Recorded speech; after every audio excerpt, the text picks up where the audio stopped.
مولانا حضرت امام پر صلوات پڑھو مومنو، اللہم صلی اللہ محمد و آل محمد۔ ست مت چھوڑو مارا منیورو۔ ست کا مطلب ہے دھرم، سچائی، دوسرے شبدوں میں ایمان، کیونکہ ایمان کے اندر سب چیزیں آ گئیں۔ ست چھوڑنے سے، ایمان چھوڑنے سے ہماری بے عزتی ہو جاتی ہے۔ پت کہتے ہیں عزت کو، آبرو کو، آبرو چلی جاتی ہے۔ جو آدمی وعدہ کر کے پھر جائے اس کی آبرو کیا ہو سکتی ہے؟ ایمان ایک بتی کی طرح ہے، دیوڑا ہے کہ اس کی روشنی میں انسان کو راستہ ملتا ہے۔ مذہب ایک ڈسپلن ہے۔ یہ شبد امام زمان حضرت امام کے ہیں۔ اب فرمایا مذہب جو ہے وہ ایک ڈسپلن ہے جو انسان کے وچاروں میں پیدا ہوتا ہے اور انسان کو سسٹمیٹک وچار کرنے کی شکتی ملتی ہے۔ مذہب سے بے حساب فائدے ہیں۔ فرانس کا ایک بہت بڑا عالم ہوا، اس کا نام تھا وولٹیئر۔ اس نے تو ایک دفعہ اپنے ناستک دوست کو لیٹر لکھا، ہمیشہ ان دونوں کی آپس میں ڈسکشن رہتی تھی، تو وولٹیئر اس کو لکھتا ہے کہ مانو کہ اگر دنیا میں خدا نہ ہوتا تو ہم کو ایک خدا کریٹ کرنا پڑتا تاکہ انسان کے اندر ڈسپلن پیدا ہوئے۔ یعنی خدا کی ہستی جو ہے وہ انسان کے جیون کے لیے بڑی ضروری ہے، اور یہی چیز مذہب ہے۔ مذہب کیا کہتے ہیں؟ وہ چیز کہ جس پہ انسان کا اعتقاد اور ایمان ہوئے۔ مولانا حضرت امام کے فرمانوں میں آپ نے سنا کہ امام نے لندن کے اندر فرمایا کہ تم اپنے مذہب کے اوپر مستقیم رہو۔ مولانا حضرت امام فرمایا کہ تم آپس کے اندر صلاح سمجھ سے رہو۔ مولانا حضرت امام فرمایا کہ تم جماعت کی خوب سیوا کرو۔ مولانا حضرت امام فرمایا کہ تم اپنے باپ دادا کی پرانالیکا کے اوپر مستقیم رہو۔ اور آج اور اس کے بعد کی جو دوسری میری واز، یہ دونوں واضیں اس پرانالیکا کے اوپر ہیں۔ پرانالیکا انگلش میں اس کو ٹریڈیشن کہتے ہیں، اور اردو زبان کے اندر ہم روایات کہتے ہیں۔ روایات پلورل ہے اور اس کا سنگولر روایت، جیسے کہ ہم مسلمانوں کے منہ سے سنتے ہیں، رسول اللہ سے روایت ہے کہ جب کھانا کھانے بیٹھو تو ہاتھ دھو لیا کرو۔ اس حدیث کو حضرت امام نے بھی ایک فرمان کے اندر پیش کیا ہے۔ روایات ہماری یعنی پرانالیکا دو قسم کی ہیں، ایک مذہبی دھارمک اور دوسری سماجی۔ آج میں آپ کو صرف دھارمک روایات کی بات کروں گا، اور اس کے بعد جو دوسری واز کروں گا اس کے اندر میں اپنی سوشل اور جیون کی وہ پرانالیکا کہ جو ہمارے مذہب کے ساتھ سبند رکھتے ہوئے جیون والی ہیں میں آپ کو بیان کروں گا۔ ہماری جو پرانالیکا مذہبی روایات ہیں، یہ ٹریڈیشنز حضرت امام کے فرمان اور پیروں کے فرمانوں کے اوپر آدھار رکھتی ہیں۔ جو کچھ بھی ہم اپنی مذہبی ریت رسم رواج، اسی کو ہم ٹریڈیشن کہتے ہیں، کر رہے ہیں، تو ہم کو یہ چیزیں سکھائیں کس نے؟ یا امام نے سکھائیں یا پیروں نے سکھائیں۔ ہر ایک اسماعیلی بچے کی یہ ایک عادت ہے، اور یہ ہماری مذہبی روایت ہے، یہ ہماری ٹریڈیشن ہے کہ ہم جہاں بھی رہتے ہیں وہاں ایک جماعت خانہ بناتے ہیں۔ جماعت خانہ ہماری روایت کی سب سے بڑی روایت ہے۔ ایک آدمی نے مولانا امام سلطان محمد شاہ کے حضور میں مہمانی رکھی، عرض کی مولا میں کانپور کے بہت دور ایک چھوٹے سے گاؤں میں رہتا ہوں، وہاں کوئی بھی اسماعیلی نہیں. میری بیوی اور میرے 4-5 بچے ہیں. خداوند آپ کے فرمان پڑھ کے کہ جماعت خانے جانے سے ہمیں کیا فائدہ ملتا ہے، جیسا کہ حضور نے فرمایا کہ جو آدمی کو دیدار کی طلب ہوئے، یہ امام کے فرمان کی بات کرتا ہوں، اور وہ آدمی حضرت امام کے سامنے بات کرتا ہے، کہتا ہے مولا تیرا فرمان ہے کہ جو آدمی کو دیدار کی طلب ہوئے تو اس کو چاہیے کہ وہ ہر روز صبح جماعت خانے آوے اور عبادت بندگی کرے، انشاءاللہ اس کو میرا دیدار ملے گا. اس نے عرض کی کہ خداوند مجھ کو تو جماعت خانے نصیب نہیں، میرے بیوی بچوں کو بھی جماعت خانہ نصیب نہیں. مولانا سلطان محمد شاہ فرمایا تمہارے گھر کے اندر ایک کونے میں میری فوٹو رکھو، وہاں ایک چھوٹا سا پارٹ رکھو، اس کے اوپر تم میرے فرمان جنانوں وغیرہ کی کتابیں رکھو. یہ جو تمہارے گھر کا کونا ہوگا اس کو تم کسی اور بات کے لیے استعمال نہیں کرنا، یہ کونا تمہارا جماعت خانہ ہے. ہر روز شام کو صبح کو تم اور تمہارے بیوی بچے اس کونے میں آ کے بیٹھو، تم مکھی بنو، تمہاری عورت کمریا بنے، تمہارے بچے جماعت ہیں. واللہ تم ایسا کرو گے تو جماعت خانے کا پورا ثواب تم کو ملے گا. یہ جگہ تمہارا جماعت خانہ ہے. ہماری پرانالیکا میں سے سب سے پہلی پرانالیکا ہمارا جماعت خانہ ہے. ہر زمانے کے اندر، ہر زمانے میں نبیوں کو اللہ کا حکم ہوا کہ سب سے پہلے عبادت کرنے کی جگہ بناؤ، اور ہر نبی نے ایسا ہی کیا. ہر نبی نے جب انہوں نے اپنی نبوت کا ڈکلریشن کیا تو انہوں نے سب سے پہلے ایک جگہ نقی کی کہ اس جگہ کے اوپر جو ان کے مرید بنے مل کے بیٹھ کے عبادت کریں. جماعت خانے کی جو ہماری ٹریڈیشن ہے وہ بہت ہی بڑی پاورفل ٹریڈیشن ہے، جو ہمیں ہر قسم کی بدیوں بلاؤں سے آفتوں سے بچاتی ہے، برکتیں اور رحمتیں دیتی ہے. دینداروں، یہ شام کا وقت ہوتا ہے جب انسان کو سارا دن کا کام کر لینے کے بعد اس کو تھکاوٹ لگتی ہے، اور جو آدمی دنیا دار ہے، اسماعیلی نہیں، یا وہ اسماعیلی کے جن کو اپنے مذہب کا خاص پتہ نہیں یا ان کا ایمان بہت مضبوط نہیں، تو وہ لوگ شام کو کیا کریں گے؟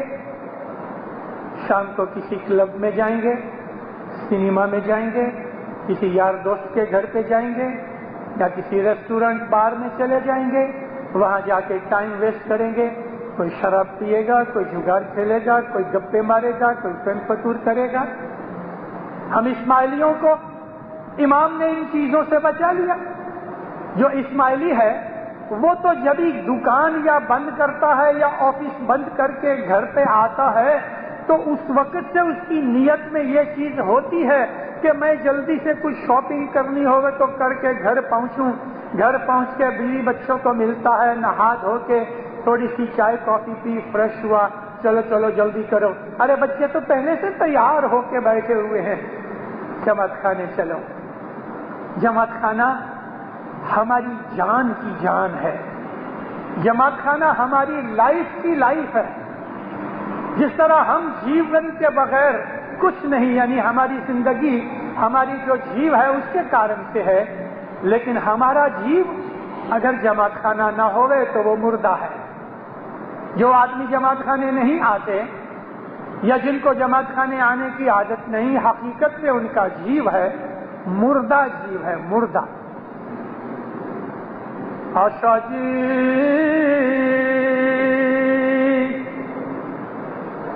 دھرمی تھئی دھرم سرا نہیں آوے، انگت ماہ حال نہ گزارے جی. ہاتھ پگتے نہ واڈھیلے سے جیوڑو کرے رے پکار ہری انت انت ہری انت جو سوامی شاہ انت جو انت مولا جانے جی۔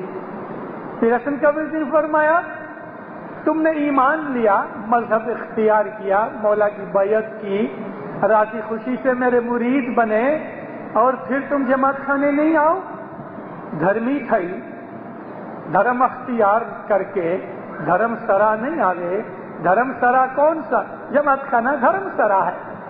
ہم پنجاب کے جو اسماعیلی آج سے 60 برس پہلے گپتی تھے، ہم اپنے جماعت خانوں کو دھرم سرا کہتے تھے۔ پنجاب میں 1 لاکھ گپتی تھا، امام سلطان محمد شاہ کے حکم سے 40,000 آدمی ظاہر ہوئے، باقی 60,000 گپتی رہ گئے۔ اب وہ 60,000 چھن بن ہو گئے۔ اس وقت ہم دھرم سرا کہتے تھے جماعت خانے کو۔ تو جماعت خانہ ہے وہ دھرم سرا ہے۔ جو ادھر نہیں آتا، پھر حسن کبیر فرمایا اس کے ہاتھ پاؤں کاٹے جائیں گے۔ ہاتھ پاؤں کو چھری سے نہیں کاٹے جائیں گے۔ ہاتھ پاؤں کاٹنے کا کیا مطلب؟ اس کے پاؤں گناہ کی جگہوں پہ جائیں گے، اس کے ہاتھوں سے بدیاں برائیاں ہوئیں گی۔ جو جماعت خانے نہیں آئے گا تو وہ کدھر نہ کدھر کوئی فین فطور کی جگہ پہ جائے گا، کلب میں جائے گا، سنیما میں جائے گا، یاروں دوستوں میں جائے گا، کوئی اور خراب جگہ کے اوپر جائے گا۔ بہت تھوڑے ایسے آدمی ہوئیں گے کہ جو کسی جگہ نہ جائیں تو گھر میں بیٹھے رہیں گے۔ تو گھر میں بیٹھ کے بھی وہ کیا کرے گا؟ تو بندگی عبادت تو نہیں کرے گا۔ اگر مانو ایسا کوئی آدمی بیمار ہے، اشخت ہے، آدمی مجبور ہو گیا اور اس وجہ سے وہ جماعت خانے نہیں آ سکا، تو مولا اس بات کو جانتا ہے۔ ہماری نیت جماعت خانے آنے کی ہر روز ہونی چاہیے، اور اس میں خاص طور پہ دینداروں، بچوں کو چھوٹی عمر سے جماعت خانے آنے کی عادت ڈالو۔ اگر ماتا پتا جماعت خانے نہیں آئیں گے تو بچے کیسے آئیں گے؟ بچے تو ہم کو بڑوں کو دیکھ کے سیکھتے ہیں، اور اسی لیے امام فرمایا کہ تمہارے باپ دادا کی جو پرانالیکا ہے اس کے اوپر عمل کرو۔ باپ دادا جماعت خانے جاتے ہیں، بچے بھی جاتے ہیں۔ جن کے ماں باپ روز جماعت خانے جاتے ہیں ان کے بچے ماں باپ سے پہلے تیار ہو جاتے ہیں جماعت خانے آنے کے لیے، بلکہ اوپر کہتے رہتے ہیں ممی پاپا جلدی کرو دیری ہوتی ہے۔ بچوں کے دل کے اندر اس طرح ہم ایمان کی بنیاد ڈالتے ہیں۔ ہماری سب سے پہلی پرانالیکا جماعت خانہ ہے، اور دینداروں جتنا بڑا ہم کو عوض سمیع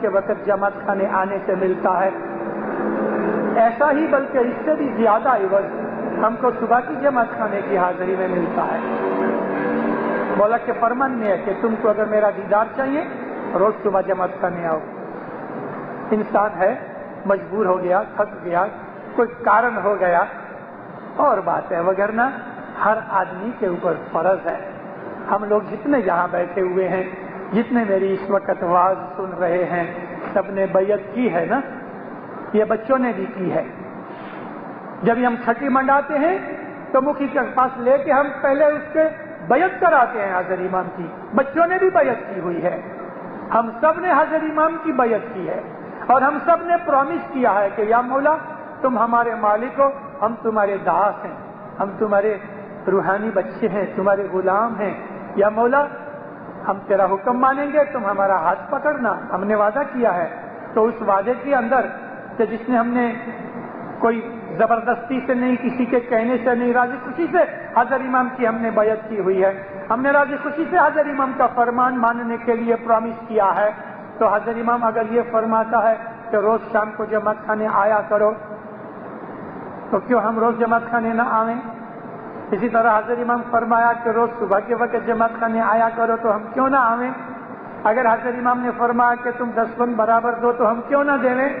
اگر حضرت امام فرمایا کہ تم جھوٹ مت بولو، تو ہم کیوں بولیں؟ یہ مذہبی پرانالیکا ہے۔ پرانالیکا کیا ہے؟ ہماری روایت جس کے اوپر باپ دادا چلے اور بچے ان کو دیکھ کے چلے، وہ ٹریڈیشن ہو جاتی ہے۔ حضرت امام کے فرمانوں سے ٹریڈیشن نکلی۔ ٹریڈیشن کیا ہے؟ مذہب کے اوپر چلنے کے رستے جو ہیں اس کا نام ٹریڈیشن ہے. تو جماعت خانہ ہماری ٹریڈیشن میں سب سے پہلی ٹریڈیشن ہے. اسماعیلی جہاں بھی جاتے ہیں سب سے پہلے ان کو جماعت خانہ چاہیے. میں نے آپ کو ایک جگہ کہا ہے اسی ویک میں کہ 7-8 سال ہوئے کینیڈا کے اندر جماعت کی وساحت ہوئی. لگ بھگ 1.5 سال 2 سال میں کینیڈا کی مسافری کرتا رہا اور ہر دفعہ جب میں گیا تو پہلی دفعہ سے زیادہ خوش ہوتا رہا جماعت کو اچھی طرح سے آباد اور برکت والی دیکھ کے. کیونکہ جب لوگ یہاں سے گئے، یوگانڈا سے گئے، انڈیا پاکستان سے گئے، تو کینیڈا امریکہ ان نوی جگہوں کے اوپر اسماعیلیوں نے مل کے سب سے پہلا کام جو کیا تو یہی کیا، جماعت خانہ بنایا جائے. بھلے اٹھواڑیے میں 1 دفعہ تو 1 دفعہ، لیکن جماعت خانے بنائے. اور یہ جماعت خانوں کی برکت ہے کہ ان بچوں کو جو جوان بچے ہیں سیوا کرنے کا چانس لگا. صبح اٹھ کے گاڑیاں لے کے 1 فٹ 1.5 فٹ جتنی برف کے اندر وہ لوگ جا کے 2 بجے 2:30 بجے 10 میل سے روحانی بچوں کو حضرت امام کے جماعت خانے میں لے کے آتے ہیں، بندگی کے لیے اکٹھا کرتے ہیں. یہ جوان بچے جو 18 20 22 برس کے ہیں وہ جماعت خانے کی سیوا کی وجہ سے ان کے دلوں میں ایمان تازہ ہوتا رہتا ہے. اور صبح نیاز دعا وغیرہ جب پڑھ ہو جاتی ہے تو واپس ان کو چھوڑنے جاتے ہیں. ان بچوں میں سے بہت سے ایسے ہیں کہ جو صبح اسکول جاتے ہیں، بہت سے اپنے کام دھندے پہ جاتے ہیں، لیکن شاباش ہے ان کو. اور صرف ایک جگہ نہیں، throughout Canada, throughout امریکہ. یورپ کے اندر یہ چیز کم ہے لیکن کینیڈا امریکہ کے اندر تو بہت، کہ جوان بچے گھروں گھر جا کے صبح پروڑیے 8 بجے سے کام چالو کرتے ہیں، 3 بجے 3:30 بجے 4 بجے 4:30 بجے تک لے کے آتے ہیں. جماعت خانے کی حب ان کی کیسی ہے. بڈھے بڈھیاں چلے آتے ہیں، جوان چلے آتے ہیں، اور اس قدر ٹھنڈی کے اندر کہ ہاتھ باہر نکالو تو سن ہو جائے، ایسی ٹھنڈی کے اندر بھی پروڑیے لوگ جماعت خانے آتے ہیں. تو مولا کو پھر کیوں شرم نہ آوے کہ ان کو برکت دے رہے نا.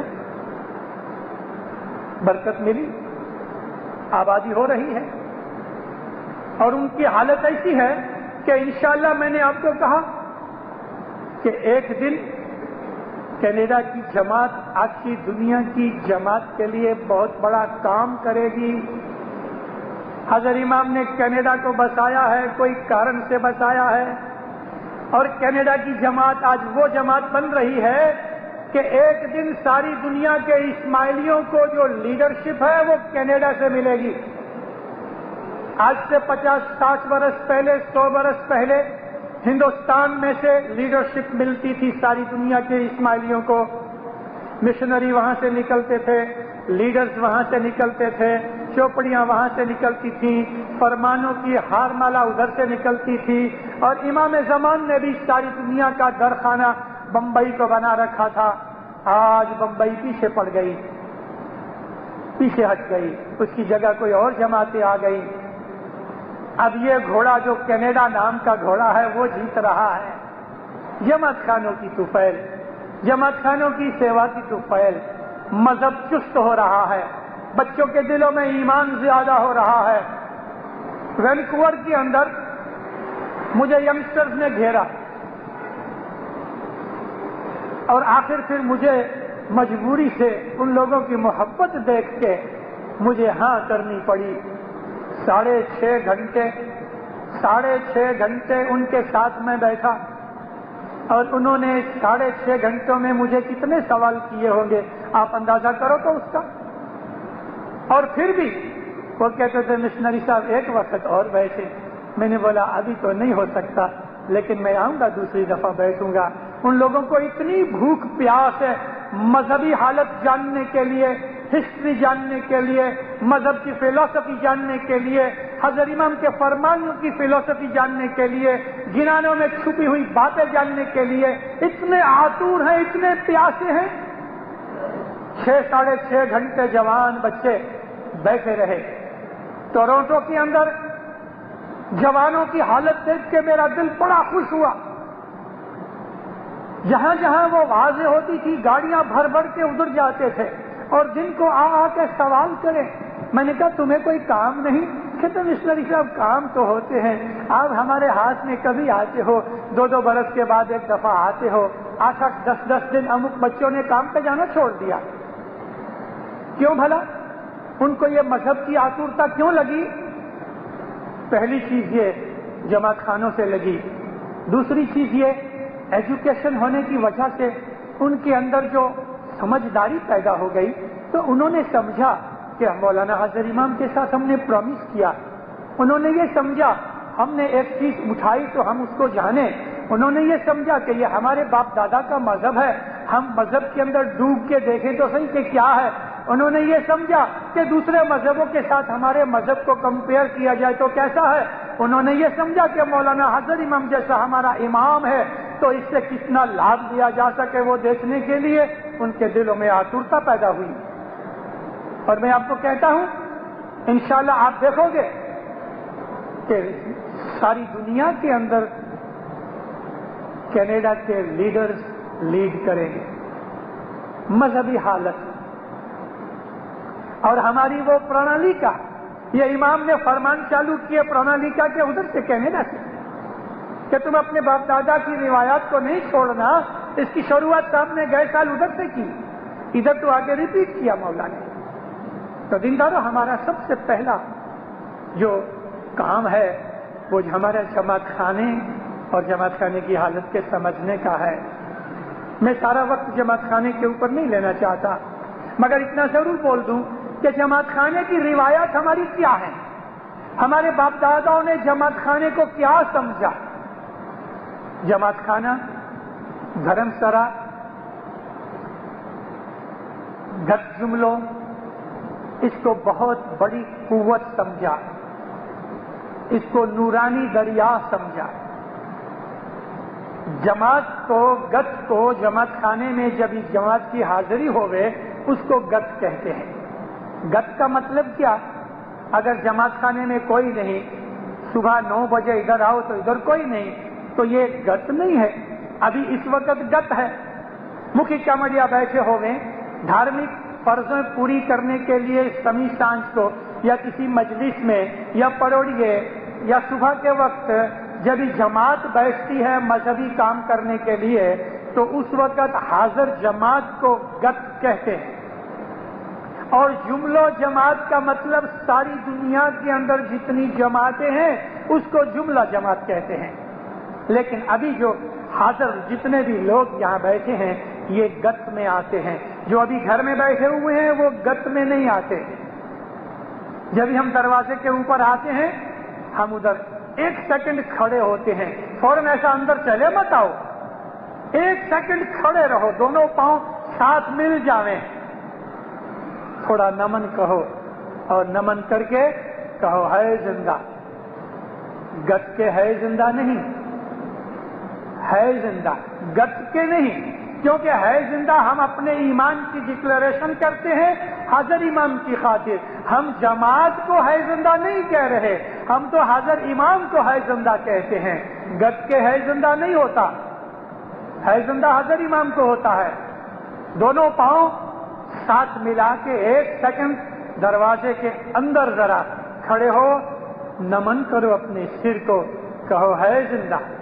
ادھر جو آدمی آجو بازو میں بیٹھے ہوئے ہیں، جو کہ ہونا چاہیے ہر دروازے کے اوپر، ہماری یہ ٹریڈیشن ہے کہ جماعت خانے کے اوپر ایک آدمی کھڑا رہے، چاہے وہ جماعت بھائی پیڈ ہوئے، چاہے کوئی بھی جماعت کا آدمی ہوئے، والنٹیئر ہوئے. یہ میں ٹریڈیشن کی بات کرتا ہوں جو ہزاروں سالوں سے چلی آتی ہے. بہت سی چیزیں ہم بھول چکے ہیں کیونکہ ہمیں ان کی سگنیفیکینس کا پتہ نہیں ہے. ایک آدمی جماعت خانے میں ادھر کھڑا رہنا چاہیے. بھائیوں میں بھائی، بھائیوں میں بھائی. جو مومن آتے ہیں اور وہ ڈکلیئر کرتے ہیں ہے زندہ، اس کا فرض یہ ہے کہ وہ جواب دے گئے قائم پایا، قائم پایا، قائم پایا. 500 آدمی آوے کہ 5000 آدمی آوے، سب کی آواز کے اوپر اس آدمی کو آواز دینی چاہیے. یہ ہماری جماعت خانے کی ٹریڈیشن کی میں بات کرتا ہوں. ہے زندہ، قائم پایا. مانو کہ کوئی ایسی جگہ ہے یا سب سے پہلے کوئی آدمی آیا اور دروازے کے اوپر کوئی نہیں ہے تو خود ہی کہہ دو قائم پایا. پہلے ہے زندہ کہو پھر خود ہی بولو قائم پایا. یہ ہے زندہ کیا ہے؟ مولانا حضرت امام اس جماعت خانے کے اندر یعنی زندہ ہے میرا امام ہر وقت، اور قائم پایا یعنی یہاں اس جماعت خانے میں حاضر ناظر ہے. یہ ہم اپنے آپ کو پہلے آٹو سجیشن دیتے ہیں. یہ قسم کا آٹو سجیشن ہے. میں اپنے آپ کو خود کو کہہ رہا ہوں کہ میں جماعت خانے میں آیا ہوں، میرا امام ہمیشہ زندہ ہے اور اس جماعت خانے کے اندر حاضر موجود بیٹھا ہے. تو جب میں ایسا مانوں کہ مولانا حضرت امام یہاں جماعت خانے میں حاضر بیٹھا ہے، موجود بیٹھا ہے، تو پھر میرے کو جماعت خانے میں کیسے بیہیو کرنا چاہیے؟ آپ بتاؤ. اگر حضرت امام ظاہر بھانے بیٹھا ہے اور حضرت امام نورانی حالت میں بیٹھا ہے، میں تو یہ کہتا ہوں کہ ظاہر بھانے سے نورانی حالت زیادہ اتم ہے. حضرت امام تو ہر جگہ ظاہر میں نہیں ہوتا، لیکن باطن میں ہر وقت موجود ہے اور یہاں موجود ہے. میں واعظ کر رہا ہوں، وہ سن رہا ہے، وہ دیکھ رہا ہے، آپ کو دیکھ رہا ہے، مجھ کو دیکھ رہا ہے. تھوڑے آدمی ہیں جو حضرت امام کو دیکھتے ہیں، وہ تو ہمیں دیکھتا ہے، لیکن آپ دیکھتے ہو اس کو؟ دیکھا ہے کبھی حضرت امام کو جماعت خانے میں؟ کبھی یہ سوچا ہے آپ نے کہ جماعت خانے کے اندر حضرت امام ہے؟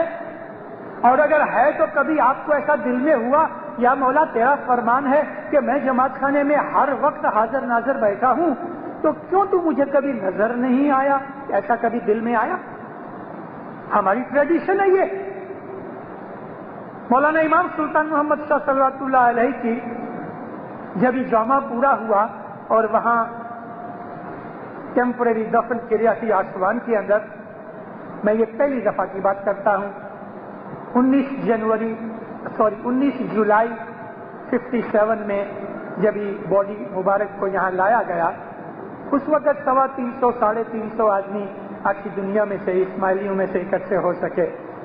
2 برس کے بعد جب یہ پرماننٹ موسولیم بن گیا پھر تو لگ بھگ 4,500 ہزار آدمی تھے، لیکن پہلی دفعہ 350 جتنے آدمی تھے اسماعیلی. سیریا سے کچھ آدمی آئے تھے. لکسور سے ٹرین میں ہم آسوان جا رہے تھے، تو میرے ساتھ ہم لوگ صبح چائے پینے کے لیے جب یہ ریسٹورنٹ کار کے اندر گئے تو مرحوم کاؤنٹ راجانی میرے ساتھ بیٹھے تھے. تو 3-4 سیرین اسماعیلی آئے اور انہوں نے آ کے مجھے یالی مدد کہی. میں نے کھڑے ہو کے جواب دیا، ہاتھ ملایا، میں نے انٹروڈیوس کرایا کہ یہ ہماری سپریم کاؤنسل کے پریزیڈنٹ ہیں، ساتھ بٹھایا. تو کچھ باتیں چیتیں ہوتی رہیں تو راجانی کاؤنٹ مجھے کہتے ہیں ان کو پوچھو کہ ان کے پاس بیت الخیال نہیں. تو انہوں نے کبھی مولانا حضرت امام کا دیدار کیا؟ تو میں نے اس کو کہا کہ یہ ہمارے پریزیڈنٹ پوچھتے ہیں کہ تمہارے پاس بیت الخیال تو نہیں ہے، تو تم صبح کے وقت شام کے وقت جو کچھ بھی کبھی حضرت امام کا نورانی دیدار کیا؟ آنکھ بند کر کے مسکرا کے سر جھکایا، ایسا سر ہلا کے کہتا ہے ہر روز ہم حضرت امام کا نورانی دیدار ہر روز کرتے ہیں. ان کے پاس بیت الخیال نہیں. 65-66 برس کا بوڑھا شخص تھا، لیکن اس کے منہ کا چہرہ جو تھا 30-35 برس کے جوان کی طرح لگتا تھا. کہتے ہم ہر روز امام کو دیکھتے ہیں. ہم لوگ جماعت خانے آتے ہیں، روز آتے ہیں، اور یہ مانتے اور جانتے ہوئے کہ حضرت امام یہاں بیٹھا ہے. ہم نے کبھی حضرت امام کو دیکھا؟ اور ہم جب ہے زندہ کہتے ہیں اور قائم پایا کہتے ہیں تو اس کا مطلب تو یہی ہوتا ہے کہ حضرت امام یہاں بیٹھا ہے. پھر حضرت امام اگر بیٹھا ہوئے جماعت خانے میں تو آپ بتاؤ، اپنے من کے اندر سمجھو. میں نہیں کہتا کہ آپ کھڑے ہو کے مجھے جواب دو، لیکن آپ اپنے من میں سمجھو کہ حضر امام کے ظاہر خانے یا روحانی حساب سے جب آپ اس کے گھر پہ جاؤ، مولانا حضر امام کا یہ رہنے کا بنگلہ ہے جماعت خانہ، تو ہم کو کس طرح جماعت خانے میں ادب سے بیہیو کرنا چاہیے آپ سمجھو۔ یہ نورانی جگہ ہے، یہ ہماری روایات میں سے ہے کہ ساری دنیا میں سب سے زیادہ ہمارا ادب بیہیویئر بیسٹ میں بیسٹ جماعت خانے میں ہوتا ہے۔ اگر ہم جماعت خانے کے اندر اچھی طرح بیہیو نہیں کریں، اگر ہم جماعت خانے کے اندر اچھی طرح ادب کا خیال نہ کریں، تو مجھ کو بتاؤ کہ اور دنیا میں کون سی ایسی جگہ ہے کہ جہاں ہم اس کا ادب کا خیال نہ کریں؟ تو مجھ کو بتاؤ کہ اور دنیا میں کون سی ایسی جگہ ہے کہ جہاں ہم اس سے زیادہ ادب کر سکیں گے؟ جماعت خانہ ہمارے لیے نورانی جگہ ہے۔ جماعت خانے کے اندر ہمیں کوئی اچھی بات کرنے میں کوئی نقصان نہیں، کوئی نقصان نہیں۔ یارو دوستوں کو آپ ملو، یالی مدد کہو، کیسے ہو، اچھے ہو، کوئی خراب نہیں۔ لیکن بعض ایسے لوگ بھی ہیں کہ جو بھونڈی باتیں کرتے ہیں۔ ایک دفعہ برس ڈیڑھ برس کی بات ہے، وہاں ناندی ہو رہی تھی، ناندی ہو رہی تھی تو کچھ فروٹ بھی ناندی ہوتا تھا۔ ابھی میں پیچھے کھڑا تھا، ایک آدمی ذرا ٹھنگنا سا صاحب تو چلا گیا، کینیڈا چلا گیا، اللہ اس کو شفاعت دے اور اللہ اس کو نیکی دے۔ اس نے جوک کرنا شروع کیا اور ڈھونڈا اور گندا جوک۔ میں نے اس کو پیچھے سے کالر سے پکڑ کے ایسا منہ کیا، میں نے کہا لعنت ہے تمہارے پہ۔ ایک لفظ نہیں بولا، اتنا بھی نہ کہہ سکا کہ میں سوری ہوں، میں دلگیر ہوں، معافی مانگتا ہوں، کیوں نہ کہہ سکا، اس کی زبان بند ہو گئی۔ اس کو میں نے کہا، میں بولا لعنت ہے تمہارے پہ،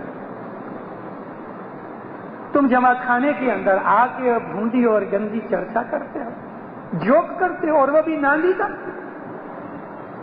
اس قسم کے شیطان جماعت خانے میں آتے ہیں، کیونکہ پیروں نے ہم کو یہ بھی کہا ہے، گت میں بھوت خانہ واپر سے، گت کے اندر بھوت خانہ ہو جائے گا۔ کیسے ہوئے گا؟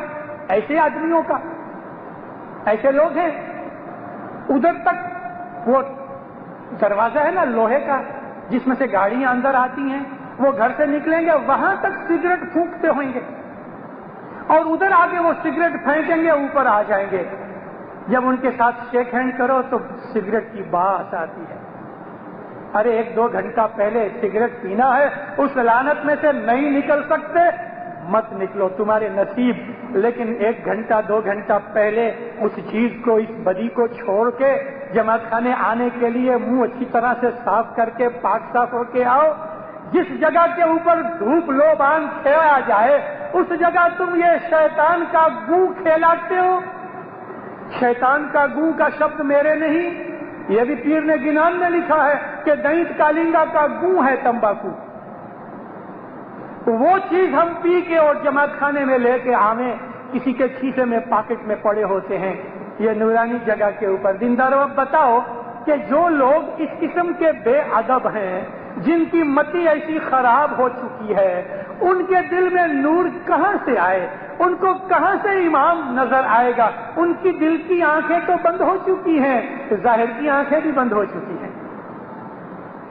جماعت خانے کو اگر ہم نے سمجھ لیا، جماعت خانے کے مرتبے کو اگر ہم نے جان لیا، جماعت خانے کے اندر آ کے کبھی ہماری عبادت بندگی اچھی طرح نہیں دھیان لگا، مانو ہمارے وچار ادھر ادھر گھومتے رہے، لیکن اللہ میرے یہاں کوئی بھی حساب میں، کسی بھی قیمت میں، کسی بھی طور پہ جماعت خانے کا بے ادبی نہیں ہونی چاہیے۔ کبھی آپ نے بے ادبی نہ کی تو بھی آپ کو خداوند اس کا عوض دے گا، لیکن عبادت بندگی کرنے کے بعد بھی جو آدمی بے ادبی کرتا ہے اس کی بندگی عبادت جل جاتی ہے۔ بڑی محنت کے ساتھ پڈنگ بناؤ اور پھر مٹھی دھوڑ کی ڈال دو، بہت محنت کے بعد بریانی بناؤ اور اس میں تھوڑی سی ریتی بھی ڈال دو، ساری محنت برباد ہو گئی نا۔ تمام عبادت بندگی کوئی کام کی نہیں اگر ادب نہیں، حضرت امام کی حشمت نہیں، مذہب کی حشمت نہیں تو کچھ نہیں۔